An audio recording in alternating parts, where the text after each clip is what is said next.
Ladies and gentlemen, today is December 5th, 2013, and this is the KNKL Show, episode 133, where we learn to be better artists normally, but today is Thoughtful Thursday, where we like to meditate upon our fat Buddha bellies and large earlobes. We like to contemplate things, the mental game, and things that go into being an artist, living the artist life. Before we get into today's topic, I want to talk to you guys about a couple things here. One of which, the Emma Patreon. I want to say thank you very much to everyone who has been supporting so far. We're making 15 bucks per page, booyah!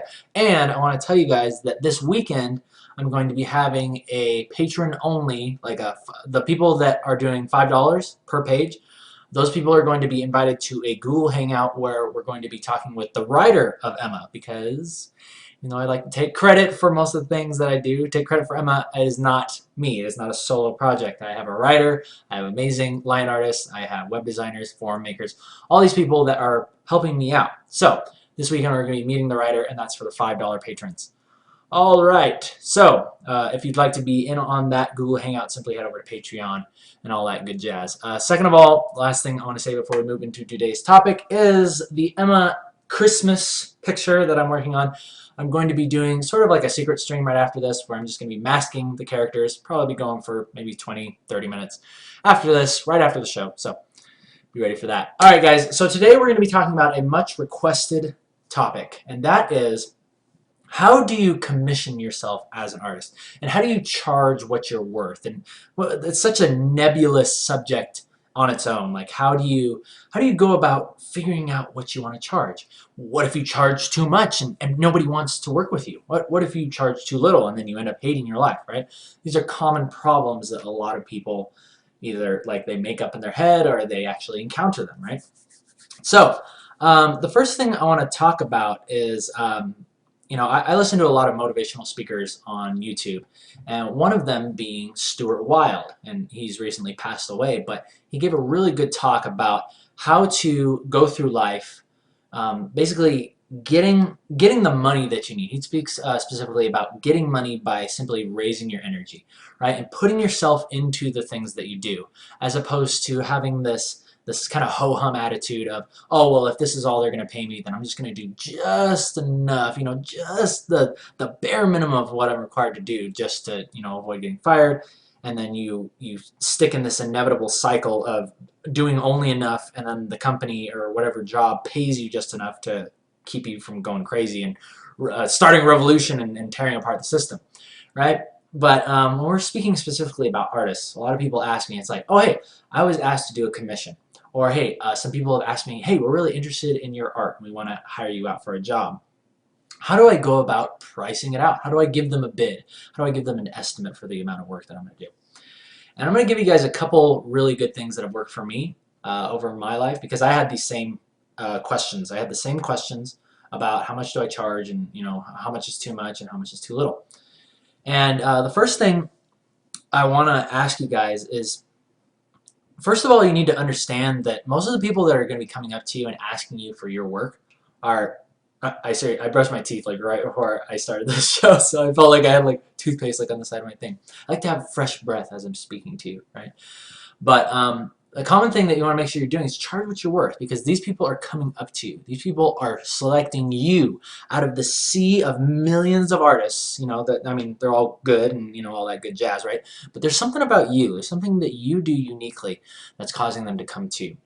And this could be, the speed at which you do something. This could be the quality at which you do something. This could be the style that you do. This is a really good thing. This is why I talk to you guys about getting that style, get that unique style, because that having the style is something that nobody else can replicate perfectly, right? They can't replicate your style exactly. So that really helps you to stand out above everybody else. But you just got to make sure that you're charging what you're worth. And here's what I'm basically going to break it down right now for you guys. When I first started working and I was illustrating books for the local company here in Utah, Sandman Studios, I was illustrating, and first I started as an unpaid intern, right? Because I was just super excited, super just jazzed about the opportunity that they were giving me, and I was just ready to just get in there and get some experience. And that's always a good idea to have.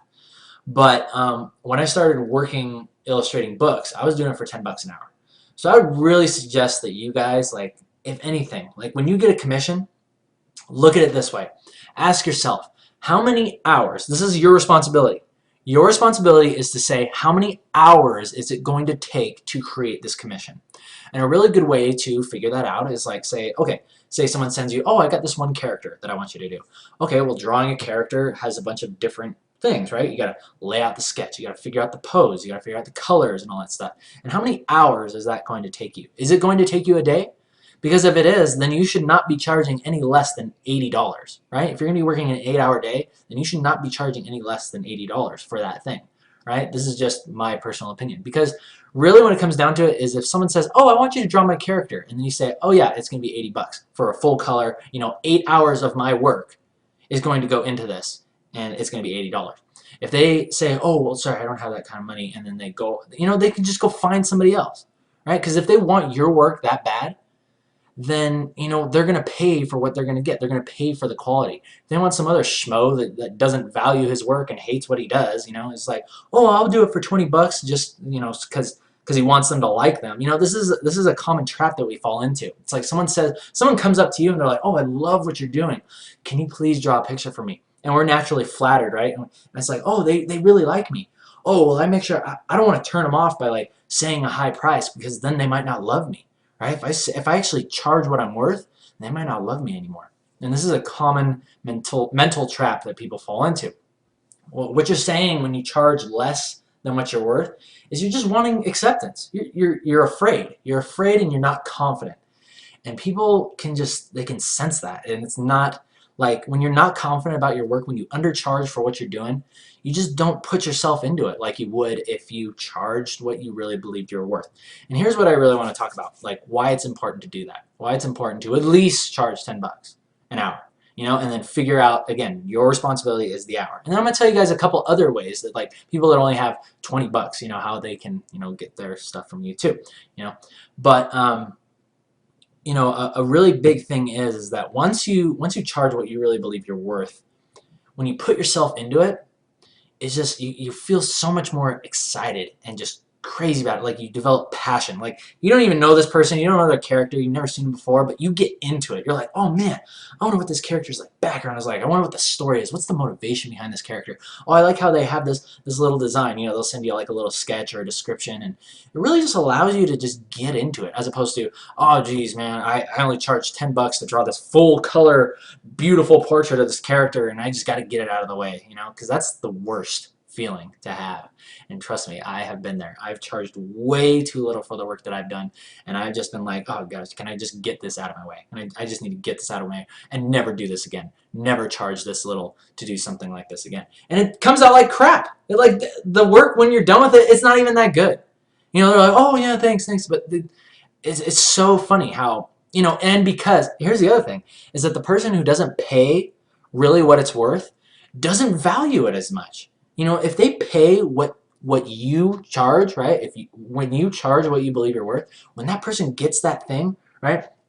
Like, and here's the other thing, step outside of the box. Like, there's so many other ways that you can create value for your commissioners, right? Instead of just sending them the digital thing on DeviantArt, be like, hey, I'll go to Kinko's or UPS and have this thing printed out on cool kind of glittery paper. It looks really awesome. Like, I love this stuff.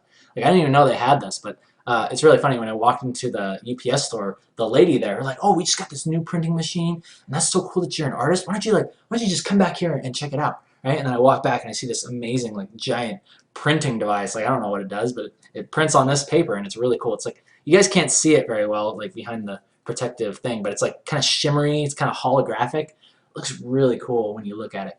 So again, like, this is worked into the price. Like, hey, I'm going to send you your piece that I created for you on this card, and it's reinforced with like this card stock crap. It's not just like a flimsy card. It's actually got like a cool it's matte board. It's matte board purchased from the local hobby store. So you want to think about all these little different ways that you can just add value. Something that you do that nobody else does. Because everybody does the whole, oh yeah, I'll draw your little digital character and email it to you. But, go the extra mile. Think of something cool. maybe put it on a little sticker or something and then send it to them. You know, something that's the good thing about this too is that it's really easy to produce. It's inexpensive to produce, and it's really easy to mail it too because you just slip it into one of those little you know, manila envelopes with the bubble wrap in it, and then you just put their address in and send it. Right? It's a lot easier than the Emma posters where, like, that's one thing I learned is with the Emma posters, the 11 by 17 ones, you can see the bottom half of it, you know, right there. But those I have to make like a custom package for and like tape it, and it's really heavy, so I have to like, and it's like reinforced with this board that way it doesn't like crack or anything when it's actually being shipped, and that takes a lot more time and it costs a lot more to ship. So keep it small, keep it something simple, but keep it unique. Okay, so step outside the box, charge what you're worth, and get into it. And what was I saying? Oh, okay, so here's what I want to go into. Price points. Price points. Okay. Okay. So say you're gonna be charging $10 an hour at least for what you do, because if you're an artist and someone is coming up to you, you deserve that much. Okay. That's just me saying that. Okay. At least. Now say someone comes up to you and says, "Oh, well, I only have $20. You know, what can you do for $20?" This is a really good time for you to lay out price points. Come up with price points. Be like, okay, well, if I'm doing $10 an hour, what could I do within 2 hours? Well, you come up with a really cool black and white sketch of this character, you know, doing some cool action pose or doing something, you know, whatever. But just have all these different price points, because it's like if they don't have $100, you know, to pay for this really awesome colorful portrait thing, then just let them spend $20. But don't have them spend $20 and then you do a full picture, a full painted mural, beautiful work of art for them. Because to be honest, it's not worth it. It's not worth it. They're not serious. If they're not serious enough to fork over some cash for your hard-earned skill, then they can, you know, as far as I'm concerned, go walk off a cliff, you know what I mean? Into some water, right? I'm not saying, you know, I'm being rude here. But they can go to the Lake Powell and go do some cliff jumping, right? Into the water, because I love to do that stuff. But you know what I'm saying? It's like, then go take a hike. Go take a hike and keep it simple, because there are going to be a lot of people when you start charging what you really believe you're worth. There's going to be a lot of people that just, you know, that you tell them the price and then they just go away, like they completely ignore you. Kind of like a girl, right? Kind of like a girl. You're texting a girl, you're all interested, and then all of a sudden they just ignore you. That's what they'll do when you tell them the price. But again, you charge what you're worth, and then those serious people that are ready to go for it, then you put everything you have into it. And here's the other thing. Charge what you're worth and then do even more.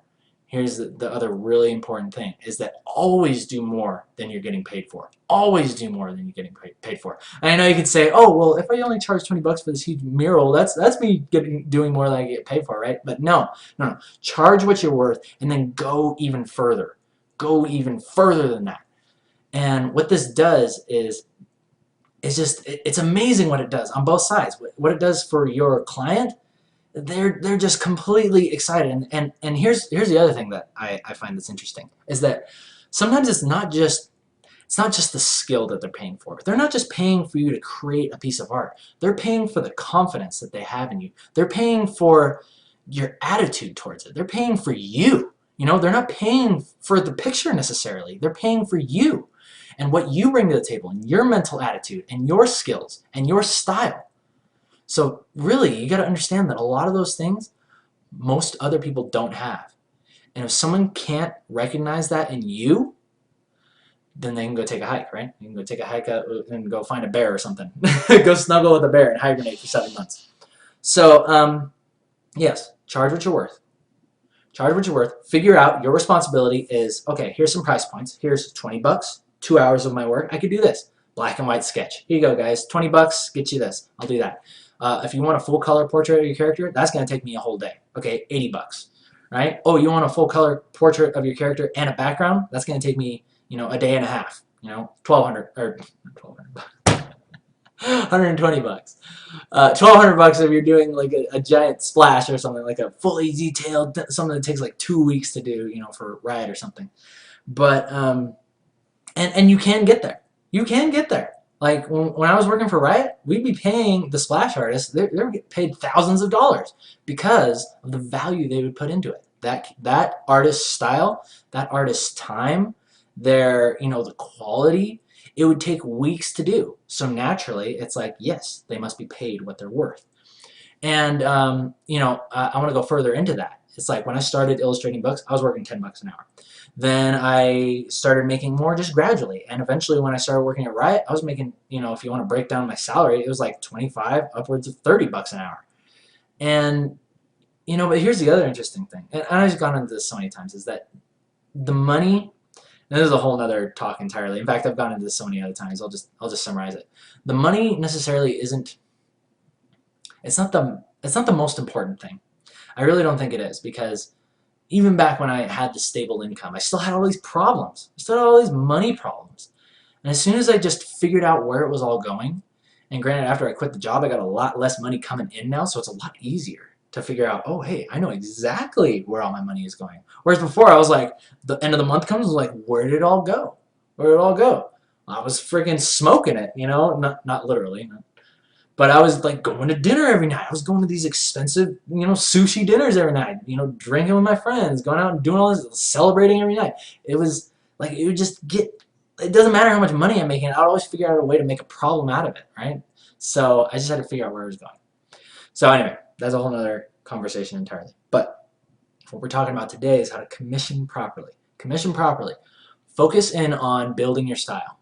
That's the biggest thing. If you're still an amateur artist, or I don't even know, that's such a relative term. I don't even know why I would say that. But if you feel, it really has to do with how you feel about what you're doing, because you do have a style. You have something that you're doing that nobody else is doing.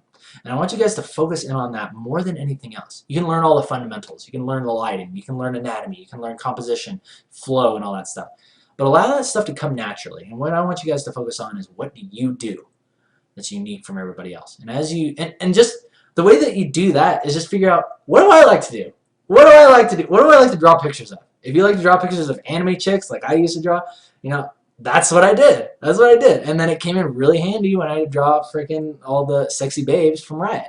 It came in really, really handy. So, there's always going to be a demand. If there isn't a demand for what you're doing right now, for the style and something that you like, you will create it. You will create it when you become good enough. It's really interesting. Once you become good enough at what you do, because this is the way it works. It's like, if you like something, then chances are there's thousands of other people that like that too. And that's really all that you need to become really successful. It's just a couple thousand people. It doesn't take a million people to make you really successful. It just takes a couple thousand die-hard fans, raving fans, or whatever they call them nowadays. Raving with the glow sticks and stuff, doing the tricks. But it all starts with just one. It starts with one, and then it becomes two, and then it becomes three, and then it just becomes more and more and more, and then it grows exponentially, and then sooner or later you'll notice, like, it's really interesting how it happened for me, because in the beginning I was like, oh hey, yeah, I do commissions, and I was kind of like promoting myself. I was trying to like kind of toot my own horn and be like, hey, yeah, guys, I'm making commissions. And you can do that too. It's good to at least let people know that you're doing that. But I think that as you just go through your life, as you just capitalize on your style, you do your thing, it's like people will just come up to you. People will just come up to you that want you to do stuff for them. Don't focus so much on, oh, I gotta commission stuff. Oh, I'm an artist, I gotta make money. Right? Don't focus on that, because it seems like, much like a lot of things in life, it's very like, I heard it was said really well by Jim Rohn, is that opportunity shies away from need. If you need that money, if you need that commission, if you need the feeling of knowing that, oh yeah, I'm an artist and I make money at it, to feel like you're worth something, then you're never going to find that opportunity. But as soon as you build that confidence, you build that style, and you build that just feeling of happiness within you, that you're doing what you want to do, and that life, regardless of where you are, whether you're selling jeans at the mall or you're working for the big corporation, know that your life is yours. It's yours alone, and it's very special. And you should be very happy, and you should be very thankful for that. And it's really, really easy to do that. If you just stop and just like turn off all the stuff, like turn off the freaking TV, shut down the computer, turn off your music, and allow yourself, especially, and this works really well when no one's in your house with you, when you're completely alone, and you have that slightly uncomfortable feeling, that's because you're about to ask yourself, what am I doing with my life? Who am I becoming? Where am I headed for?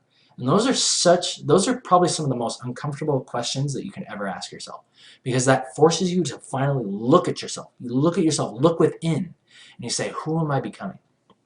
So, yeah, I don't know how I got onto that tangent, but the point is, just be happy, be confident with yourself, and just know that the people are going to show up. People are going to show up. Make sure you have, here's the thing, people are going to show up, and that's when you have to have the thing and be like, oh yeah, I do commissions, and hey, I'll send them to you on this cool little printed card.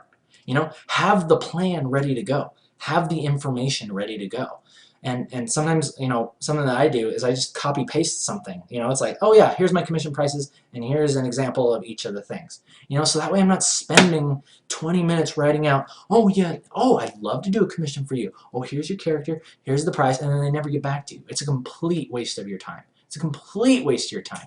Make people earn your time. If people are going to, if you're going to spend a freaking second on a person, they must be serious. They must be serious. Otherwise, all they get is the little copy-paste message, right? If someone has something really nice to say about the show, or something, you know, some honest feedback about the show, then of course I'm going to read it, right? But when people are coming up and asking for jobs, asking me to do something for them, they need to be serious, because I'm going to be serious. I am freaking serious, right? And when I get a job, I do a freaking good job, right? And that's the attitude that you need to have. You gotta have that confidence. You know that you do what you do best, right? You do what you do best. And we're artists, or whatever the heck you are. You might not be an artist watching this, but regardless, when someone approaches you for a skill that you have, know that you are made to do that. You are made to do that. You gotta charge what you're worth. All right, peoples. With all that out of the way, I'm going to open up question catapults. Any questions that you have regarding commissions, anything that I did not cover today, please let me know. Woo! You guys are awesome. Yes, my energy is quite up. I'm starting to feel a lot more confident when I talk about these things, because I'm starting to realize now that, you know, I think something that I want to do, and this is me kind of looking on the inside, is, you know, I really enjoy speaking. I love the idea of being able to possibly motivate people. But I realize that speaking is two different things. There's giving a good speech, where at the end of your talk, people will be like, oh, wow, that was a really good speech. And then there's other people, when they give a speech, when they're done, you're like, what the heck is going on? And then you do something, right? You actually take action. And that's the kind of person that I want to be. I want to be the person that says, do this, and then you guys actually go out and do it. Okay. So, anyway, let's see. Oh, good questions coming in from Butchie Wolf. But it says, it bothers me how some people overcharge and give their customers crappy art. Yes, this is also very interesting. And yet you notice how, even though they gave their customer, like, I guess, crappy art, I don't know exactly, like, crappy is all relative, but here's the other thing, is that, you know, I don't believe in overcharging, right? Don't just rip somebody off and then just give them, like, this little piece of crap, you know, napkin sketch. You know, really put yourself into it. But at the same time, overcharging is just as bad as undercharging. Really, it just doesn't do anything good for either of you. You know, you think you're making the other person like you by doing it, but you're not. You're not. You're not giving them that confidence. You're not giving them that quality. You're not putting yourself into it. And people can sense that. And it just doesn't give any, nothing good comes of it. Okay.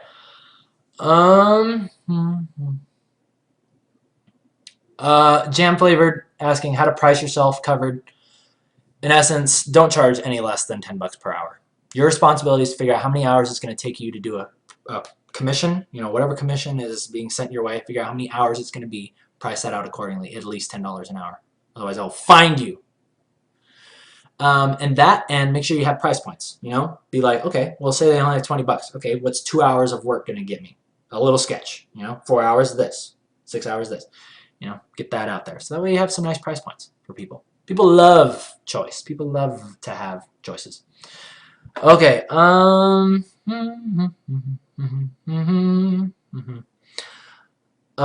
Stream is asking, what do you do as a client if what you get isn't really good? Do you ask for a redo or a refund? This is an interesting thing. The the thing is that if it's not discussed in the beginning, like if you as the client do not discuss early on that you want to have a say in, this is going to be the layout. Oh, yeah, I like that post. Draw up some thumbnails, of what this is going to look like. If you don't lay that out in the beginning, then you as the client failed to do that, right? And you are not in the right to say, oh, this isn't good enough, or you want a refund. If it's just completely obligatory, like, if it's completely just not even the same style, it looks like it was rushed, it looks like a piece of crap, then maybe you could do it. But really, again, like, ask yourself, is it really worth your time? Is it worth your time to bother this artist, right? And then they're going to go back and be like, okay, I guess I'll take care of this. And then they'll give it back to you. But really, you're just going to have a sour taste in your mouth. So, I mean, just figure out whether it's going to be your time, or whether it's going to be worth your time, or whether it's just a good idea to just kind of cut it off, right? Nip it in the bud and just be like, all right, that was a mistake. Next time I do this, I'm going to make sure it's an artist who knows their crap, who's a happy person, who's a positive person, who understands the concept of putting themselves into the work and doing more than they get paid for, and make sure you lay out those ground rules first if you want a little bit more control. That's my personal opinion. So try that out for yourself. All right. Some people are asking about the writer of the comic. No, that was not the guy that was at Comic-Con with me. Colton was at the Comic-Con with me, and so was Taylor. Taylor is more of like the business manager kind of thing. He kind of helps me figure out, what's the next convention we're going to, and he just comes up with really good business ideas. David is the writer. David Ellison is the writer of the comic. He lives in California, and he's going to be joining us on the Google Hangout this weekend, which is once again for the $5 patrons. $5 patrons. Okay, last question. Okay. Let's see. Yeah. Last question. Let's see. The next convention I'm thinking about going to is going to be WonderCon. WonderCon in LA. I really think that is going to be a good opportunity, and my buddy has already told me how much the booths are over there. They're only $400. $400 for a small press booth. That's pretty dang good. Pretty dang good. And seeing how, things worked out at the Salt Lake Comic-Con, we can make that money back super easy and then some. Alrighty, peoples. I do apologize for not being able to get to all your questions, but thank you once again for joining me live on the KNKL live stream on Twitch. Not live stream. You guys take care of yourselves. We're going to be doing secret stream after this. Don't forget. Secret stream. In fact, I'm probably just going to start the stream up like a minute after this. So stay tuned because we're going to be working on the Emma Christmas picture. I'm going to be masking the characters for a little bit. And we're going to have fun with that. Until then, let's play the epic outro music. You guys take care. Have a great weekend. If you're sticking around for the secret stream, I'll see you then. Till next time, take care.